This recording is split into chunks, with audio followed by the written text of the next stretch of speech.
उसके मूल्य में हर वर्ष उसके मूल्य के 10% की दर से हाफ होता है। कोई एक कमोडिटी है, उसकी जो प्राइस है उसके प्राइस में हर साल हर ईयर 10% क्या हो रहा है, डेप्रिसिएशन लग रहा है। और ये बोल रखा है कि 3 साल बाद उसकी कीमत कितनी है, 3 साल बाद उसकी कीमत है 729 रुपीज़ है। तो पूछा 3 साल पहले यानी डेप्रिसिएशन लगने से पहले उसकी कीमत क्या थी। हम मान लेते हैं कि उसकी कीमत कितनी है डेप्रिसिएशन लगने से पहले, 100 है। ठीक है, अब हमें ये पता है कि उस पर हर साल डेप्रिसिएशन लग कितना रहा है, उस पर हर साल डेप्रिसिएशन लग रहा है 10%। अब 100 में से 10% डेप्रिसिएशन लग रहा है तो 100 में से 10 गए तो बचे कितने, 90। तो 100 में से 90% वैल्यू क्या होगी हमारे पास बची हुई है। ठीक है, अब ये बोल रखा है कि डेप्रिसिएशन लगने के बाद, डेप्रिसिएशन लगने के बाद उसका प्राइस कितना है, 729, यानी कि डेप्रिसिएशन लगने के बाद उसका प्राइस क्या है, 729 है। अब ये जो प्राइस है ये क्या है, डेप्रिसिएशन लगने के बाद है। वो डेप्रिसिएशन लगने के बाद की वैल्यू क्या है, ये है। तो हमें जो वैल्यू पता होती है उसके पर जो हमें पता है वो हम क्या लिखते हैं, अपॉन में लिख देते हैं। और जो हमें निकालना होता है वो हम क्या लिख देते हैं, ऊपर लिख देते हैं। हमें 90% पता है कि 90% किसके इक्वल है, 729 के इक्वल है। अब ये बोला है कि उसकी जो 3 साल पहले की कीमत थी वो बताओ क्या होगी। तो 3 साल पहले उसकी कीमत कितनी थी, 100। तो बताना है कि 100 ये क्या था। अब 3 साल का डेप्रिसिएशन लगा है तो हमें इसकी कैलकुलेशन किससे करनी पड़ेगी, इसी से कितनी बार करनी पड़ेगी, 3 साल है तो 3 साल 3 बार करनी पड़ेगी। ठीक है, सीधी सी बात है। इसकी फ्रैक्शन की वैल्यू लिखेंगे तो फ्रैक्शन क्या चाहिए इसका, पहला कॉलम में 9, पहला कॉलम में 9। चलो हम 90 भी लिखे यहाँ पे ऐसे करके। सीधी सी आपको बात बताइए कि 0 से 0 कट जाएगा, 0 से 0 कट जाएगा। ठीक है, अब देखो हम इसकी क्या करेंगे, अब हम इसकी कर देंगे कैलकुलेशन। ठीक है, 9 एकम 9, 9 8 72, 9 एकम 9, 9 एकम 9, 9 9 81, 9 1 जा 9, 9 1 जा 9। अब ये 1 बच गया, वहाँ पे 1 0 1 0 1 0, कितने 0 हो गए, 3 0। तो 1 1 2 3, यानी कि उस वस्तु की कीमत 3 साल पहले क्या होगी, उस वस्तु का प्राइस होगा, उस चीज़ का प्राइस, कमोडिटी का प्राइस कितना था, 1000 था। और डेप्रिसिएशन लगने का कितना हो गया, कितना हो गया। तो ये क्या था आपका क्वेश्चन था। बस आपको क्वेश्चन समझना है कि इसमें आपसे पूछा जाए तो आपको उसको उसी के अकॉर्डिंग क्या कर देना है, सॉल्व करना है। अब ऐसे हमारे पास नेक्स्ट क्वेश्चन ये है कि किसी माल के मूल्य में 10% वार्षिक की गिरावट आती है। यानी कि कोई माल है उसमें ये है कि हर साल क्या हो रहा है, वो 10% कम हो रहा है, यानी कि 10% इसमें डेप्रिसिएशन लग रहा है, सेम उसी की तरह है। और 3 साल पहले अगर उस माल को हमने, उस चीज़ को हमने 3 साल पहले स्टॉक को खरीदा हो और खरीदने के 3 साल बाद इसकी कीमत कितनी है, 5832 है। तो ये पूछा है कि जब हमने उसको खरीदा था तो खरीदते वक्त उसकी कीमत क्या थी। हम मान लेते हैं कि यहाँ हमने जो माल है वो कितना है, वो 100 उसकी प्राइस है, लेकिन हमने उसको खरीदा था वो 100 है। और हर साल उस पर 10% लग रहा है डेप्रिसिएशन। सीधी सी बात है, 100 में से 10 का कितने बचेंगे, 90, यानी कि वो जो माल बचेगा 10 रुपये का डेप्रिसिएशन लग के 10% का डेप्रिसिएशन लग के वो माल हमारा 90 रुपये का बच जाएगा। ठीक है, और 3 साल डेप्रिसिएशन लगने के बाद, डेप्रिसिएशन लगने के बाद पता लगता है उसकी कीमत कितनी है। डेप्रिसिएशन लगने के बाद उस माल की कीमत है हमारे पास 5832 है। ये हमें पता है कि डेप्रिसिएशन लगने के बाद की कीमत, डेप्रिसिएशन लगने की कितनी कीमत बची रही है, तो ये कहाँ जाएगा इसके अपन में। हमें पता है कि इसकी क्या है, परसेंटेज है, तो इसकी फ्रैक्शन हमारी क्या आएगी, 90 आ जाएगा यहाँ, 100 कहाँ जाएगा, इसके ऊपर आ जाएगा। ठीक है, 3 साल के बाद है तो हमें इसको ही कितनी बार लिख देना होगा, 3 बार। हमें इसमें माल के डेप्रिसिएशन लगने के बाद की कीमत दे रखी है और निकालना है माल की कीमत निकालनी, जब उसको खरीदा था उसको क्या थी, यानी कि डेप्रिसिएशन लगने से पहले उसकी कीमत क्या थी, नहीं निकालना है। 9 से 9, 0 से 0, 0 से 0, 0 से 0।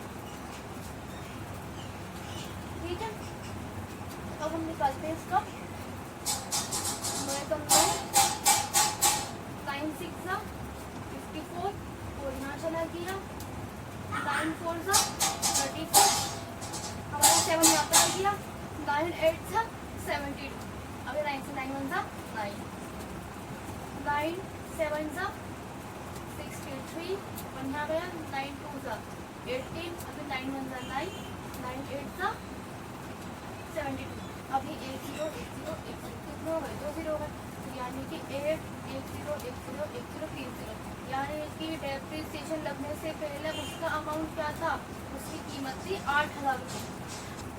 अब हमारा अगला क्वेश्चन ये है कि किसी मशीन के मूल्य में प्रतिवर्ष 5% का ह्रास होता है। ये किसी मशीन है उसकी प्राइस में क्या हो रहा है, हर ईयर 5% का डेप्रिसिएशन लग रहा है, यानी कि हर साल वो 5% उसकी वैल्यू घट जाती है, कम हो जाती है।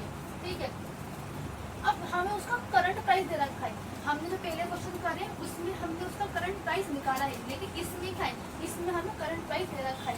अगर उसका करंट प्राइस कितना है, 2 लाख रुपीज़ है, तो बताओ 2 साल बाद उसका प्राइस क्या होगा। सीधी सी बात है, 2 साल बाद जब होगा तो वो डेप्रिसिएशन लगने के बाद का प्राइस होगा। हम इसको 100 मान लेते हैं, हम मानते हैं कि वो जो मशीन है उसका प्राइस कितना है, 100 रुपीज़ है। ठीक है, उस पर 5% का डेप्रिसिएशन लग रहा है। अब 5% डेप्रिसिएशन लग गया तो सीधी सी बात है, 100 में 5 में कितना बचेगा, 95, यानी कि डेप्रिसिएशन लगने के बाद उसकी कीमत कितनी हो जाएगी, उसकी वैल्यू कितनी हो जाएगी, 95 हो जाएगी। अब हमें ये बोल रखा है कि हमें दे रखा उसका क्या है, हमें उसका करंट प्राइस दिया हुआ है, उसका करंट प्राइस क्या है, 2 लाख रुपीज़ है, उसका मशीन का करंट प्राइस 2 लाख है, यानी कि डेप्रिसिएशन लगने से पहले वो 2 लाख रुपीज़ की थी। तो पूछा है कि डेप्रिसिएशन लगने के बाद वो कितनी डेप्रिसिएशन लगने के बाद उसकी वैल्यू क्या हो जाएगी। सीधी सी बात है, उस मशीन के डेप्रिसिएशन लगने से पहले वैल्यू क्या है, 100 है, और डेप्रिसिएशन लगने के बाद उसकी वैल्यू क्या है, 95 रुपीज़ है। तो हमें जो ये 2 लाख दे रखा है, ये क्या है, 100 की वैल्यू है, यानी कि डेप्रिसिएशन लगने के बाद की वैल्यू हमें इसमें 100 दे रखा है। तो हमें ये पता है कि जिसकी वैल्यू दे रखी होगी उस परसेंटेज को 100% की वैल्यू क्या है, 200 है।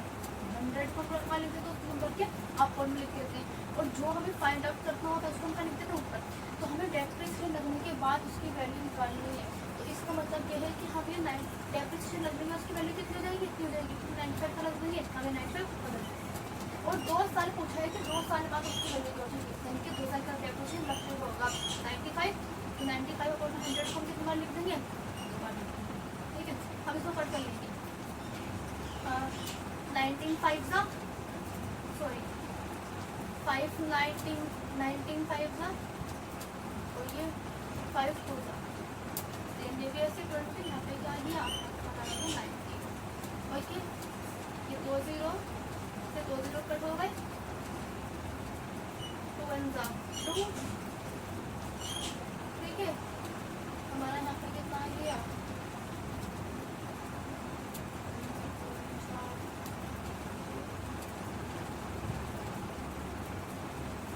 हमारा यहाँ पे क्या आ गया, यहाँ पे आ गया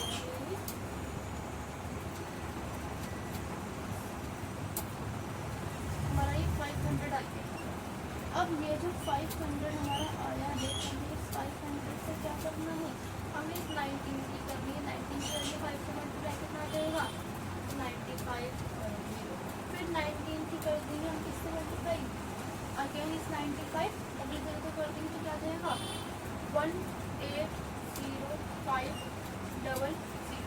ठीक है, तो यही क्या आ गया है, यही हमारा आ गया है आंसर, यानी कि 2 ईयर्स बाद डेप्रिसिएशन लगने के बाद उसकी वैल्यू क्या हो जाएगी, उसकी वैल्यू हो जाएगी 1,80,500। अब ये थे हमारे अलग टाइप के क्वेश्चन। अब हम करेंगे कुछ अलग डिफरेंट टाइप के क्वेश्चन। ठीक है, बहुत इजी है, ये वर्क एंड टाइम के ऊपर बेस्ड क्वेश्चन है। हमारे पास एक क्वेश्चन दे रखा है, बस आपको इसमें देखना है कि जब भी आपके पास क्वेश्चन आ जाए,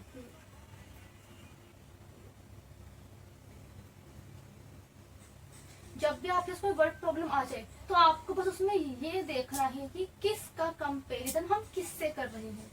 ठीक है, आपके पास जब भी वर्ड प्रॉब्लम के क्वेश्चन आ जाए परसेंटेज में, तो आपको ये देखना है कि हम किसका कंपैरिजन किससे कर रहे हैं। तो हमारे पास एक क्वेश्चन है, हम उसको लेते हैं। अब जो क्वेश्चन है ये अलग टाइप के हैं, ये वर्क एंड टाइम के ऊपर बेस्ड क्वेश्चन है। ठीक है, हमारा क्वेश्चन ये है कि ए काम को 17 डेज में कर सकता है, यानी कि A can do a work in 70 days. ठीक है, अब आगे इसमें बोल रखा है बी ए से 40% अधिक कुशल है, यानी कि बी जो है वो ए से 40% ज्यादा एफिशिएंट है किसी वर्क को करने में। तो इसमें पूछा है कि बताओ बी वो काम कितने दिन में करेगा। तो यहाँ पे इस क्वेश्चन में बात हो रही है ए की और बी की। हमारा ये बोल रखा है कि ए बी का कंपेरिजन हम कर किससे हैं, ये पूछा है, ये बोला है कि बी ए से 40% ज्यादा एफिशिएंट है। बी का कंपेरिजन हम कर रहे हैं ए से।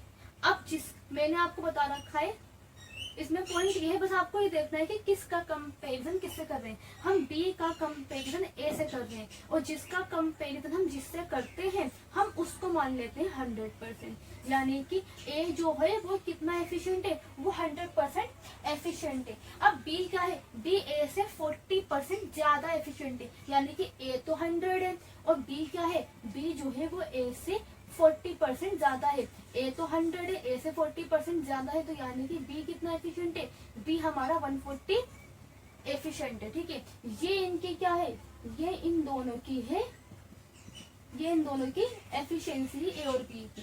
ठीक है, अब आप एक बात याद रखो, एफिशिएंसी जो होती है ना वो हमेशा क्या होती है, टाइम के अपोजिट होती है, यानी कि ए किसी काम को 100 डेज में कर सकता है, ए की एफिशिएंसी कितनी है 100 है और बी की कितनी है 140 है। हमेशा याद रखना कि एफिशिएंसी जो होती है वो टाइम के अपोजिट होती है। तो इसका मतलब ये है इनका जो टाइम निकलेगा तो क्या निकलेगा, ये हुआ कि ए का 100 यहाँ आ जाएगा बी में और बी का 140 यहाँ आ जाएगा ए में, यानी कि ए किसी काम को 140 डेज में कर सकता है और बी उसी काम को 100 डेज में कर सकता है, यानी कि ए 100% एफिशिएंट है किसी काम को करने में, तो बी कितना एफिशिएंट है, बी 140% एफिशिएंट है उस काम को जल्दी करने में ए के कंपैरिजन से। तो हमेशा हमारा टाइम जो होता है वो एफिशिएंसी का अपोजिट होता है। तो ए की एफिशिएंसी 100 है और बी की 140 है, तो ए का टाइम क्या आ जाएगा, ए का आ जाएगा बी, ए का क्या आ जाएगा, जो बी की एफिशिएंसी वो ए में आ जाएगी के टाइम में, और जो ए की एफिशिएंसी है वो बी के टाइम में आ जाएगी। ठीक है, यानी कि ए जो है वो किसी काम को 140 डेज में कर सकता है, तो बी उसी काम को 100 डेज में कर सकता है। अब देखो हमें इस क्वेश्चन में बता रखा है सबसे ऊपर कि ए किसी काम को 70 डेज में कर सकता है, A can do a piece of work in 70 days, यानी कि इसका जो ये 140 है ये किसकी इक्वल है, ये इक्वल है 70 डेज के, जो इसका 140 है कि 70 डेज के इक्वल है। हमें अभी देखो अभी हमें इनके टाइम का रेशियो नहीं पता, तो हम चाहें तो इनका रेशियो निकाल सकते हैं, 0 से 0 कट हो गया के 7 2 7 14 2 5 10, यानी कि एक इन दोनों के बीच का रेशियो क्या आ गया टाइम को लेके 5:7:5 आ गया इनके एफिशिएंसी को लेके, यानी कि ये जो 7 यानी कि ए किसी काम को कितने दिन में कर सकता है 70 डेज में, और ये 70 डेज 140 के इक्वल है। ठीक है, हमने 0 से 0 कट कर दिया था, हम चाहे तो उसको डायरेक्ट से कट कर सकते हैं, ये 14 मतलब 14 14 5 17। ठीक है, हमें निकालना है कि बी उसी काम को कितने दिन में करेगा, यानी कि एक यूनिट जो है अगर हम इसमें देखें, हमने इसके 0 से 0 को सिंपल ऐसे करके हमने इसके 0 से 0 को कट कर दिया। ठीक है, हमारे यहाँ पे बचा क्या 14, हमारे क्या बचा 100, ये 14 जो है 70 के इक्वल है, यानी कि 40, इसका मतलब ये हुआ कि 40 यूनिट्स वर्क जो है वो 70 डेज में हो रहा है, तो यानी कि 1 यूनिट एक यूनिट काम कितने दिन में हो जाएगा, इससे डिवाइड कर देंगे 14 14 14 5 70, यानी कि 1 यूनिट वर्क 5 डेज में हो जाएगा। हमें पूछा है कि बी उसी काम को कितने दिन में करेगा, तो बी कितने दिन में कर लेता है, बी का टाइम क्या है 10, तो हम क्या कर देंगे ये जो निकला है इसके क्या कर देंगे 10 से मल्टीप्लाई कर देंगे। हमें क्या निकालना है, हमें निकालना है 10 यूनिट वर्क निकालना है, तो बस क्या कर देंगे 5 की मल्टीप्लाई कर देंगे 10 से, तो हमारा क्या आ गया ये 15 डेज, यानी कि बी किसी काम को कितने दिन में कर लेता है, बी किसी काम को 15 डेज में कर लेता है। ठीक है, ये तो हमने हमने इसको ऐसे कर लिया। अब देखो जैसे मैंने आपको, जैसे अगर हम अपने थीम से होके चले तो मैंने आपको बता रखा है, मैंने आपको बताया था, हम इसको इरेज कर देते हैं, ठीक है। ओके, अब यहाँ पे हमारा क्या था, इतनी बात तो आपको समझ में आ गई थी, इतनी बात तुम्हारी सेम ही रहेगी, ठीक है। अब हमें ये पता है कि ए किसी काम को 70 डेज में कर सकता है। हम इसको दूसरे तरीके से करते हैं, ए किसी काम को 70 डेज में कर रहा है तो ए का टाइम क्या है, हमें ए का टाइम अभी 140 निकला है हमारा।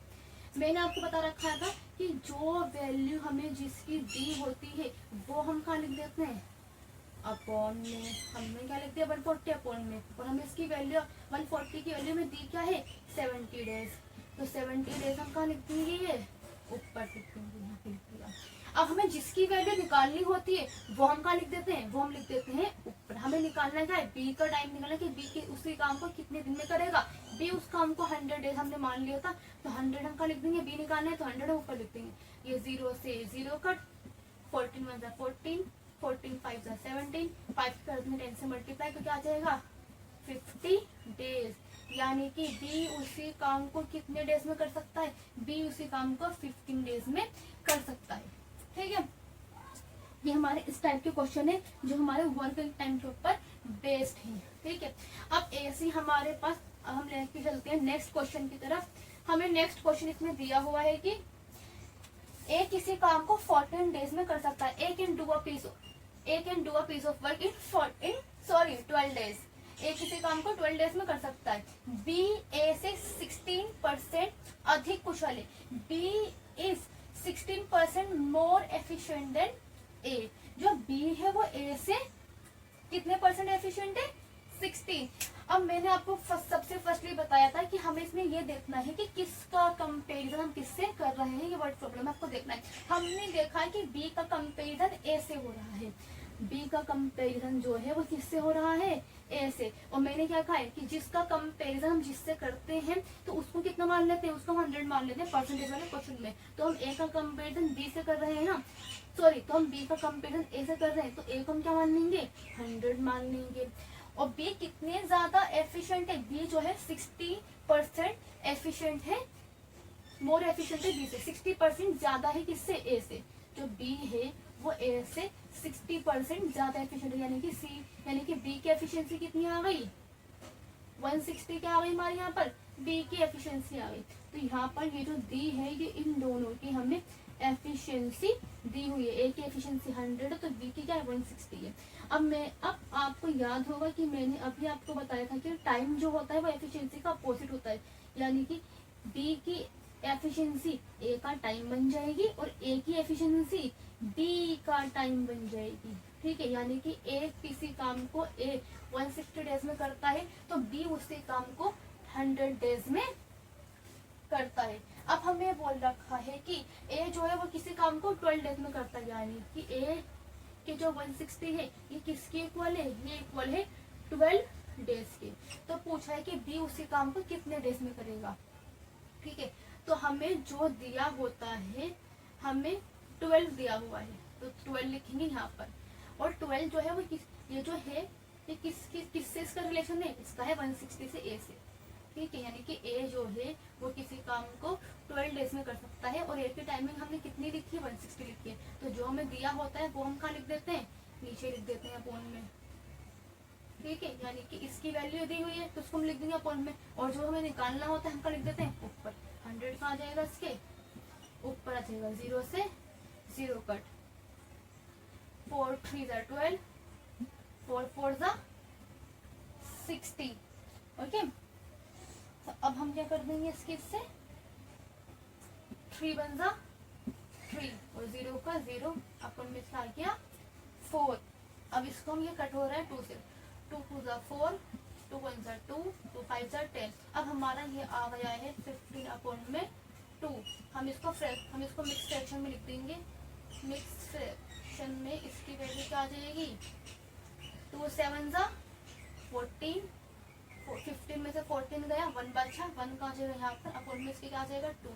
यानी कि बी जो है वही काम वो कितने डेज में कर लेगा, 7.5 दिन में, यानी कि 7 अपॉन में 7 7.5 टाइम में डेज में डी उसी काम को कर लेगा जो काम ए 12 डेज में कर रहा है।